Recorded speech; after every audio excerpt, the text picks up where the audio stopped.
인사를 함께 나누겠습니다. 오늘은 참으로 좋은 날입니다. 우리 모두에게 좋은 일이 일어납니다.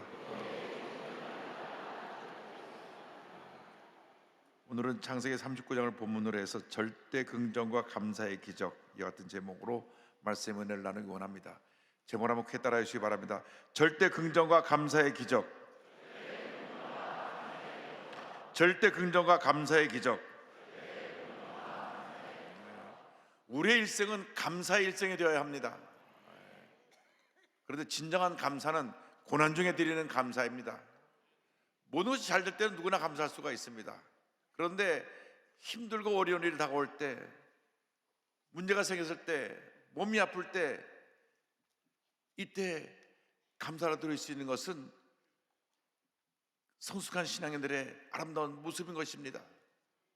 감사가 그 삶을 변화시킵니다. 하나님의 은혜로 가운데로 우리를 이끌어가는 것입니다.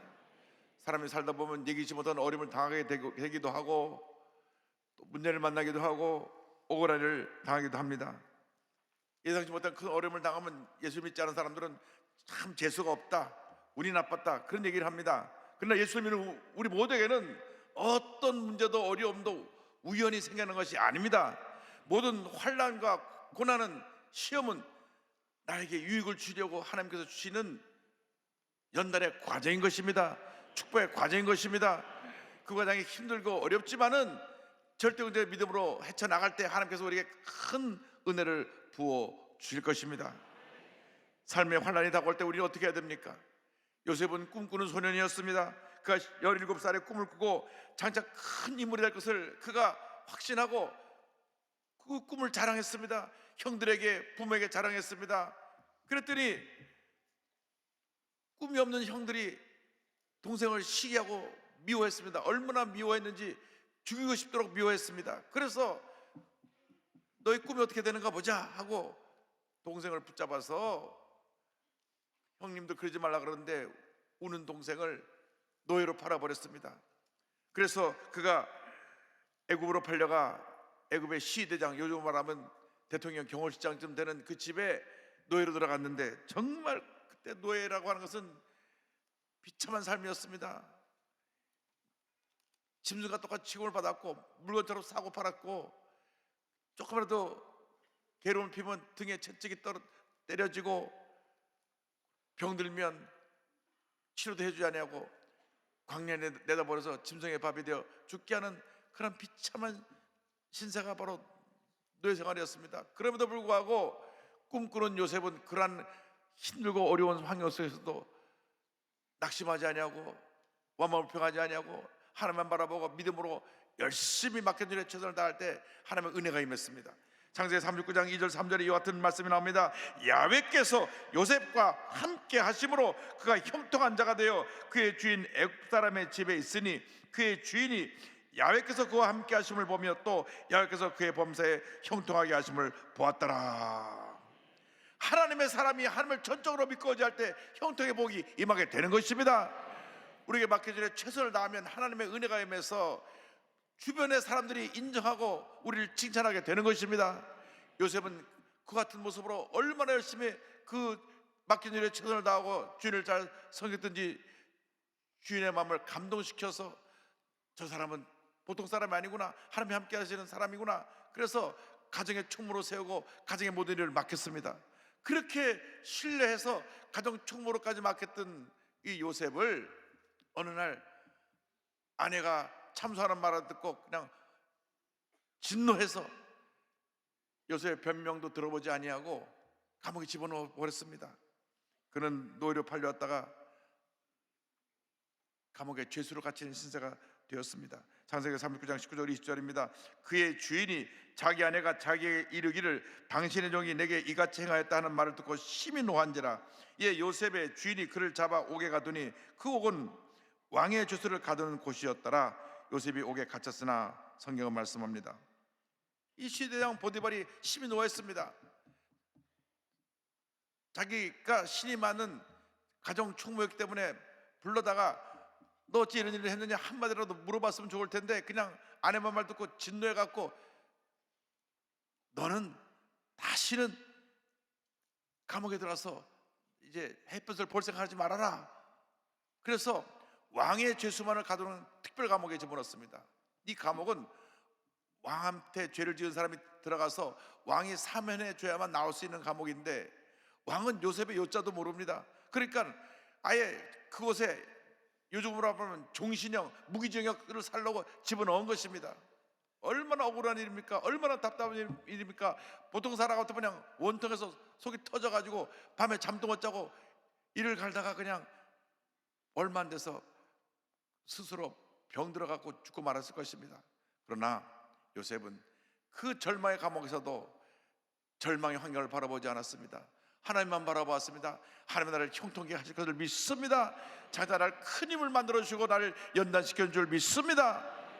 그는 긍정의 사람이었습니다. 감사의 사람이었습니다. 성경 어디에도 요셉이 원망 불평했다는 말이 없습니다. 요셉이 밤잠을 자지 못하며 원통에서 이를 갈며 슬피 울었다, 그런 말이 없습니다. 성경 어디에도 그는 불평한다는 말이 한마디도 나오지 아니하고 하나님이 함께 하셨더라, 하나님이 형통케 하셨더라, 그 말씀밖에 나오지 않습니다. 여러분, 조그만 어려움을 당해도 원망하고 불평하고 남 탓하는 사람들은 아직 믿음의 초보에 있는 사람입니다. 예수를 믿은 지 10년이 됐다고 하면서도 무슨 문제만 생기면 원망하고 불평하고 남 탓하면 아직도 신앙이 초보라는 것을 잊지 마시고, 오늘 이후로 절대 여러분의 삶에서 원망 불평이 없기를 주님의 이름으로 축원합니다. 원망 불평은 우리를 스스로 파멸로 이끌어가는 것입니다. 주님 앞에 절대적으로 감사 나갈 때 하나님의 은혜가 임하게 되는 것입니다. 요셉이 감옥 안에서도 절대긍정의 믿음으로 감사하고 맡기는 최선을 다하니까 감옥에서도 복이 임했습니다. 형통의 복이 임하게 되었던 것입니다. 그래서 그가 죄 없이 들어온 모습을 알게 되고 간수장이 그를 인정해 주어서 그런 감옥에서 모든 감옥을 돌보는 그런 위치에 서게 되었습니다. 창세기 39장 22절 23절로 설명합니다. 간수장이 옥중제수를 다 요셉의 손에 맡김으로 그 재반 사물을 요셉이 처리하고 간수장은 그 손에 맡긴 것을 무엇인지 살펴보지 아니하였으니 이는 야훼께서 요셉과 함께 하심이라. 야훼께서 그를 범사에 형통하게 하셨더라. 간수장, 요즘 말하면 교도소장입니다. 교도소장은 요셉을 보는 순간 보통 사람이 아닌 것을 알았습니다. 그리고 그가 죄 없이 들어온 것을 알게 되었습니다. 그래서 그가 당시 실세인 시위대장, 요즘 말하면 대통령 경호실장의 미움을 받아서 감옥에 들어왔는데도 교도소장이 그를 죄수임에도 불구하고 너는 내 권한 대행이다, 이제부터 감옥 전체를 다 맡아서 죄수를 다스리라고 열쇠 꾸러미를 맡긴 것입니다. 이런 일은 역사상 전에도 후에도 볼 수 없는 일입니다. 죄수 들어온 죄수 전체를 관리하는 책임자로 맡겼으니 이거 얼마나 놀라운 일입니까? 하나님의 사람은 어딜 가든지 이렇게 인정을 받게 되는 것입니다. 하나님의 은혜가 임하게 되는 것입니다. 세상 사람들이 핍박하고 우리를 짓밟고 우리를 힘들게 하고 억울한 자리에 몰아넣어도 하나님이 함께 하시기 때문에 우리를 더 높여주시고 은혜를 더해주시고 하나님께서 모든 사람 앞에 인정받고 칭찬받게 만들어 주시는 것입니다. 여러분들과 그 같은 삶을 살게 되기를 주님의 이름으로 축원합니다. 절대로 세상에 나가서 세상 사람들에게 손가락질을 받는 그런 모습으로 살지 말고 가슴을 피고 맡겨진 일을 주님 앞에서 당당히 잘 감당해서 칭찬받고 인정받고 존경받는 그 같은 위대한 하나님의 사람들이 다 되시기를 주님으로 축원합니다. 여러분, 고난의 때 원망 불평하지 아니하고 감사와 찬양을 하면 이 고난이 반하여 축복으로 바뀌어지게 되는 것입니다. 사도 바울이 로마서 5장 3절 4절에서 이와 같이 고백했습니다. 다만 이뿐 아니라 우리가 환난 중에도 즐거워하나니 이는 환난은 인내는 연단은 소망을 이루는 줄 알미로다. 할렐루야. 환난이 변하여 소망을 이루게 되는 것입니다. 환난을 통하여 우리가 인내하는 법을 배웁니다. 우리들이 참 급합니다. 인내하지 못합니다. 아무것도 아닌데 혼자 오해하고 화를 내고 그리고 서로 상처를 받습니다. 그래서 우리가 인내를 배워야 됩니다. 인내를 배운 다음 우리가 연단을 배웁니다. 연단은 내가 다듬어지는 것입니다. 훈련받아지는 것입니다. 성격이 다듬어지고 내가 갖고 있는 약점이 다듬어져서 변화된 모습으로 바뀌어지게 될 때 소망을 이루게 되는 것입니다. 꿈을 이루게 되는 것입니다. 축복이 우리에게 다가오게 되는 것입니다. 그래서 우리는 환난 가운데 믿음으로 인내하여서 하나님이 함께 하시는 사람의 모습으로 나타나는 우리 모두가 되어야 할 것입니다. 하나님은 꿈꾸는 요셉과 함께 하셨습니다. 노예로 팔려와서도 감옥에 들어와서도 항상 하나님이 함께 하셨습니다. 창세기 39장 21절 보니까 야훼께서 요셉과 함께 하시고 그에게 인자를 더하사 간수장에게 은혜를 받게 하심에 성경은 말씀합니다. 억울한 일 당할 때, 힘든 일 당할 때, 문제를 만났을 때 절대로 원망과 불평을 하지 않게 되기를 주님의 이름으로 축원합니다. 하나님은 절대 긍정, 절대 감사하는 사람과 함께 하시는 것입니다. 꿈꾸는 사람, 믿음의 사람과 함께 하시는 것입니다. 우리 거룩한 꿈을 꾸고 믿음으로 전쟁에 나가야 됩니다.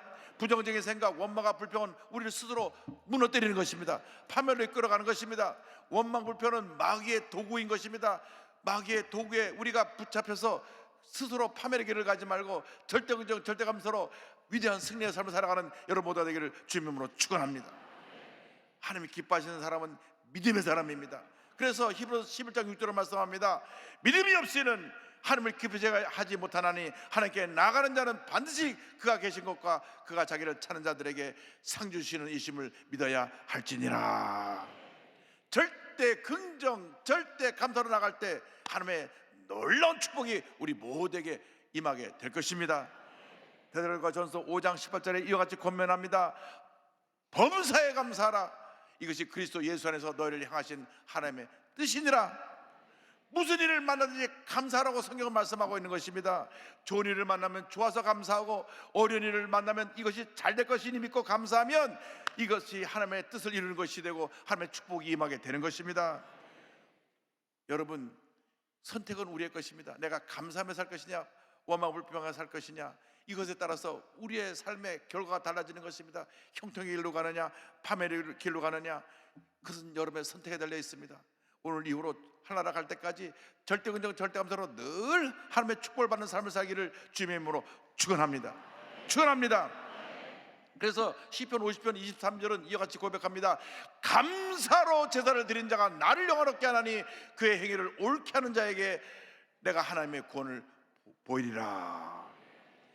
감사로 제사를 드리면 하나님을 영화롭게 하는 것이고, 감사로 제사를 드리면 그것이 행위가 하나님 보기에 옳은 행위이고, 감사로 제사를 드리면 하나님의 구원이 우리에게 임한다고 성경은 말씀하고 있는 것입니다.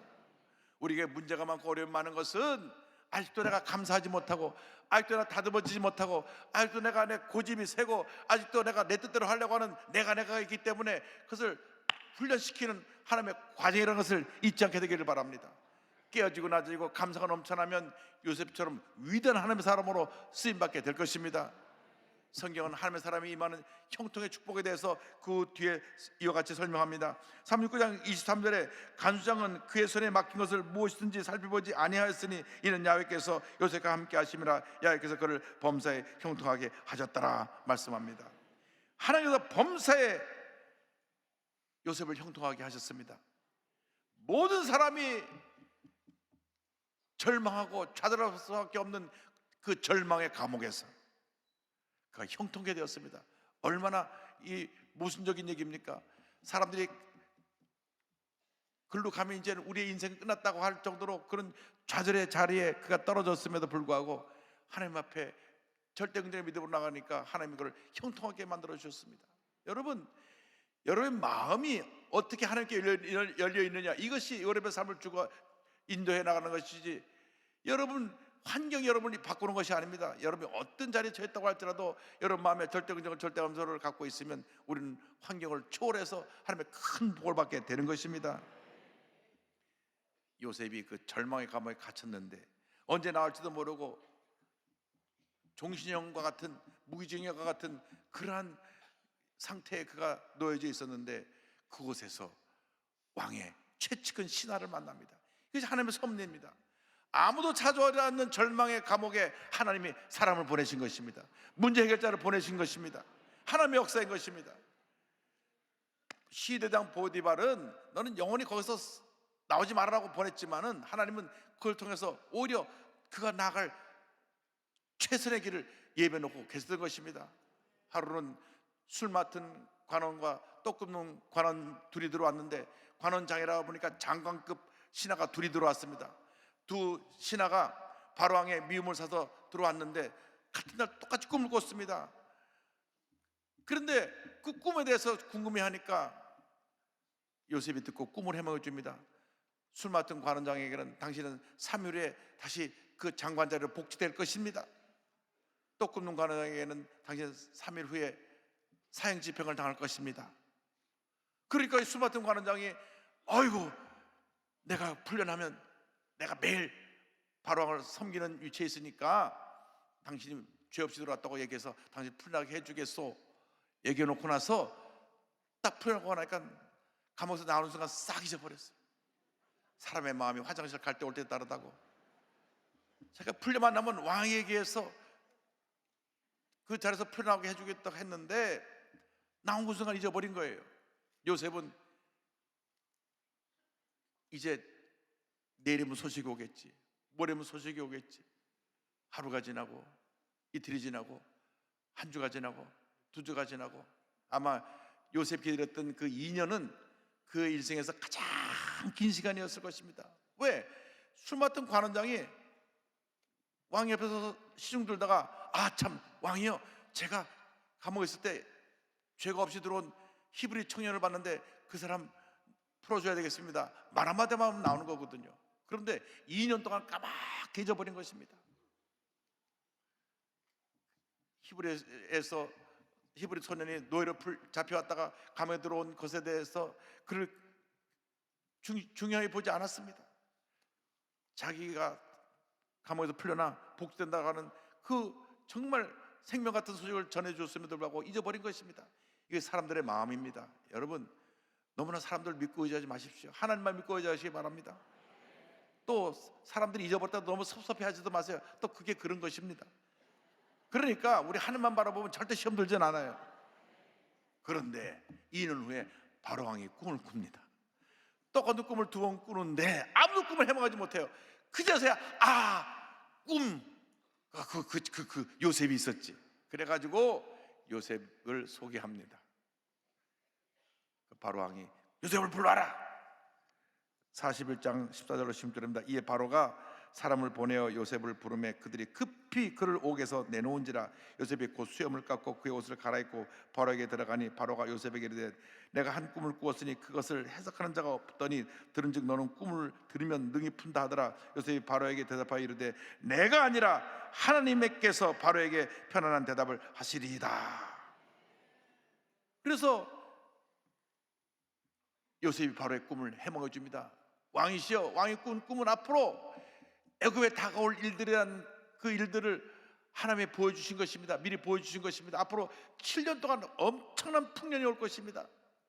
그리고 다시 7년 그 후에 7년 동안 이전에 보지 못했던 아주 흉년이 다가와서 정말 모든 사람이 먹을 것이 없어 굶어 죽게 되는 그런 어려운 환경이 다가올 터이니 7년 풍년일 때 잘 준비했다가 다가올 흉한 그 흉년을 잘 대처하시기 바랍니다. 그 말 듣고 감동했습니다. 너 같은 사람을 내가 어떻게 얻을 수가 있느냐? 이 바로왕이 그 말 듣자마자 그냥 감동을 받아갖고 그를 그 자리에서 감옥에 있는 죄수를 총리로 그냥 습격시켰습니다. 할렐루야! 성경을 전체 이같이 드라마틱한 이야기가 없습니다. 아니, 감옥 죄수로 넣어서 무기징역을 살고 있는 사람을 하루아침에 딱 우리나라로 국무총리에 올려놨으니. 그래 보세요. 41장 40절로 43절에 너는 내 집을 다스리라. 내 백성이 다 내 명령에 복종하리니 내가 너보다 높은 것은 내 왕자뿐이니라. 바로가 또 요셉에게 이르되 내가 너를 애굽 온 땅의 총리가 되게 하노라 하고 자기 인장 반지를 빼어 요셉의 손에 끼우고 그에게 세마포 옷을 입히고 금사슬을 목에 걸고 자기에게 있는 버금술에 그를 태우매 무리가 그의 앞에서 소리 지르기를 엎드리라 하더라. 바로가 그에게 애굽 전국을 총리로 다스리게 하였더라. 할렐루야. 야, 이런 일이 정말 인간으로는 상상치 못한 일이 이루어진 것입니다. 꿈은 이루어지는 것입니다. 반드시 꿈은 이루어지는 것입니다. 우리가 걸어가는 꿈을 꾸고 믿음으로 나가면 하나님이 그 꿈을 이루어 주십니다. 요셉은 13년 동안 그 힘들고 어려운 시간을 보내면서도 꿈을 잃어버리지 않았습니다. 언젠가 하나님께서 나를 들어 쓰실 것이다 믿고 그가 있는 자리에서 최선을 다하고 맡겨진 애 충성헌신했을 때 하나님께서 그를 높여서 하루아침에 애굽의 총리로 세워 주신 것입니다. 하나님께서 하나님의 때에 하나님의 뜻을 이루어서 우리의 꿈이 이루어지게 하시고 하나님의 큰 은혜가 이루어지게 만들어 주시는 것입니다. 어떤 고난이 닥쳐도 어떤 어려움이 닥쳐도 주님만 믿고 의지하고 나가면 고난이 변하여 축복이 될 것입니다. 제가 설교를 준비하면서 미국 침례교회 목사님 사모님 간증으로 크게 은혜를 받았는데, 사모님은 미국 남침례교회 목사님 사모님인데 리엔 맥코이라고 하는 사모님입니다. 우리 한국에도 따라 내 음성이 들리니라는 책이 이제 규장 출판사에서 출간한 데 나오는데, 2010년도에 이 사모님이 대장암 수술을 받았어요. 그래가지고 대수술을 받고 이제 치료되는 그 중에 2년 후에 이 암이 전이가 돼서 간암이 됩니다. 그러니까 이 암 환자들은 수술 받고 나서 5년 내로 재발하지 않으면 이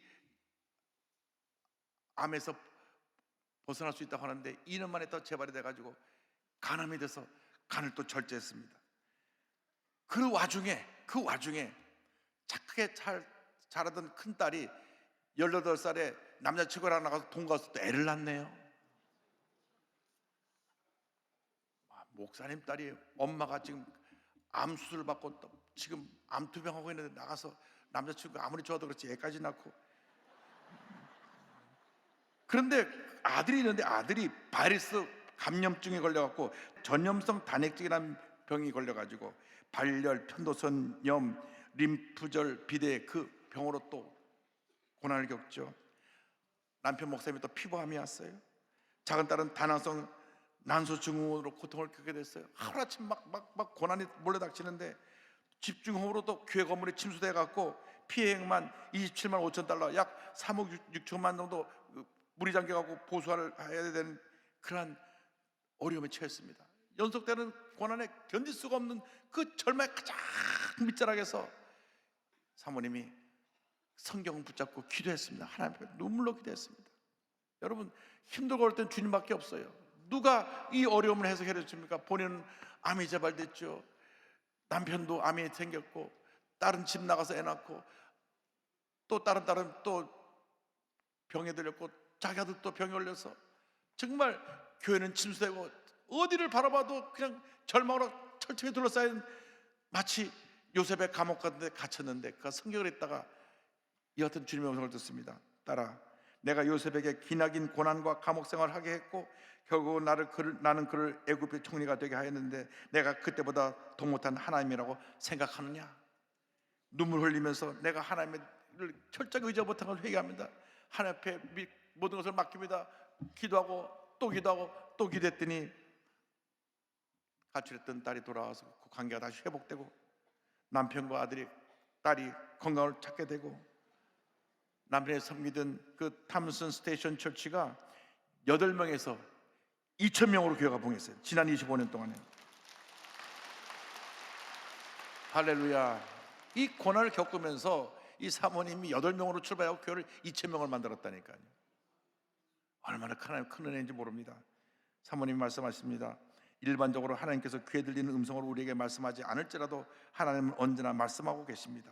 그러나 그분의 세미한 음성을 듣는 법을 배우기란 쉽지 않지요. 하나님께서 우리와 대하기를 바라시고 우리와 여전히 함께 하신다는 것을 확신시켜주기를 원하시는 때가 바로 우리가 시련과 고통을 겪는 순간입니다. 고난의 때 주님을 붙잡으시기 바랍니다. 과거에 대한 후회와 미래에 대한 불안으로 살지 말고 오늘 넘치는 평안의 삶을 살아가세요. 할렐루야. 대단한 사모님이세요. 대단한 사모님이세요. 암과 싸워가면서 이렇게 큰 교회를 이루시고 위대한 승리자로, 요셉이 감옥 안에서 형통의 복을 누린 것처럼 고난 가운데서 그 형통의 은혜 가운데 이들을 간증하며 많은 사람에게 큰 감동을 끼치는 귀한 사모님으로 지금 쓰임받고 있습니다. 여러분, 어떤 어려움에 지금 오셨습니까? 어떤 문제 가운데 오셨습니까? 바로 그때가 주님을 만날 때입니다. 그때가 주님 앞에 감사로 나갈 때인 것입니다. 가장 깊은 절망의 자리에서 주님 우리를 만나주시고 우리를 높여주시고 위대한 하나님의 사람으로 우리를 세워주실 것입니다. 절대로 환경 바라보고 낙심하지 말고 내에 있는 나의 문제를 바라보고 절망하지 말고 주님만 바라보고 믿음으로 전진 또 전진 저 전진하시기를 주님으로 축원합니다.